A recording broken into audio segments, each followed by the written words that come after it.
America का Venezuela पर attack से रिलेटेड आपको सिर्फ गलत जानकारी दी जा रही है। सिर्फ इन 4 पॉइंट्स में आपको क्लियर समझ आ जाएगा कि अमेरिका का असली गेम कुछ और ही है। नंबर 4, जिस एक थ्योरी को अमेरिका द्वारा जस्टिफाई किया जा रहा है वो है इंटरनेशनल क्राइम्स और ड्रग्स। अमेरिका का आरोप है कि वेनेजुएला अमेरिका में ड्रग्स का सबसे बड़ा सप्लायर है और क्राइम्स नेटवर्क चलाता है। सुनने में जितनी अच्छी कहानी लगती है उतना ही वीक पॉइंट है ये। और इसी से निकल के आता है हमारा तीसरा पॉइंट, रिजाइम चेंज।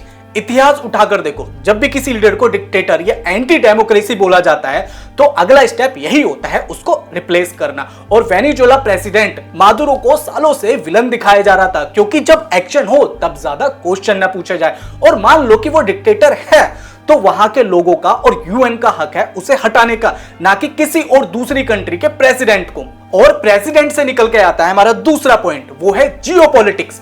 क्योंकि वेनेजुएला के प्रेसिडेंट की दोस्ती रशिया, चाइना और ईरान जैसी कंट्री से है, और जो अमेरिका को बिल्कुल बर्दाश्त नहीं है कि अमेरिका के सारे दुश्मन उसके पड़ोसी देश वेनेजुएला के दोस्त हों।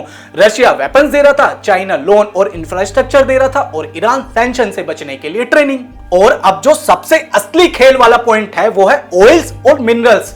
कुछ साल पहले मादुरो ने ऑयल निकालने वाली अमेरिकन कंपनी को अपने देश से बाहर निकाल दिया था।